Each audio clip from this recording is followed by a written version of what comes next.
नमस्कार बंधुरा তোমরা সকলে কেমন আছো আশা করি সকলে খুব ভালো আছো। তো আজকে আমি বানাচ্ছি একটি ইভিনিং স্ন্যাক্স রেসিপি।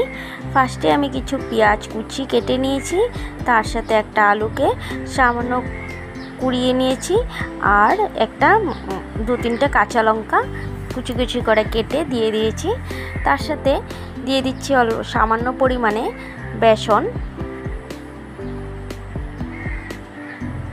আর দিয়ে দিচ্ছি অল্প পরিমাণে চাউলের গুঁড়ো।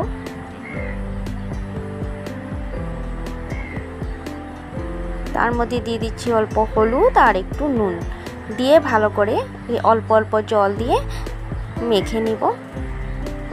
এইভাবে সন্ধ্যার সময় কিছু না কিছু ইভিনিং স্ন্যাক্স বানালে খেতে চায়ের সাথে বেশ ভালো লাগে, তাই আমি কখনো কখনো এইভাবে কিছু না কিছু বানিয়ে থাকি। তো দেখো আমি এটাকে ভালো করে মেখে নিচ্ছি। তো তোমাদের যদি আমার রেসিপিগুলো ভালো লেগে থাকে তাহলে অবশ্যই আমাকে লাইক এন্ড সাবস্ক্রাইব করবে।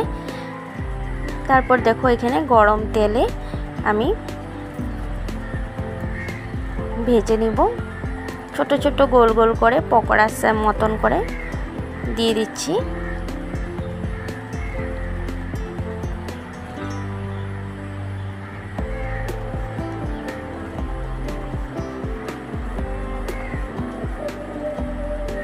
একটা একটা করে এইভাবে দিয়ে দিচ্ছি।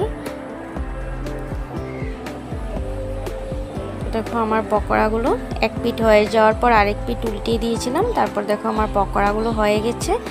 এখন সসের সাথে খেতে কিন্তু বেশ ভালো লাগবে। তো তোমাদের যদি ভালো লেগে থাকে রেসিপিটি তাহলে অবশ্যই বাড়িতে বানিয়ে খাবে। তো আজকের মতো ভিডিওটা এখানেই শেষ করলাম। তোমরা সকলে ভালো থেকো, সুস্থ থেকো বা আনন্দ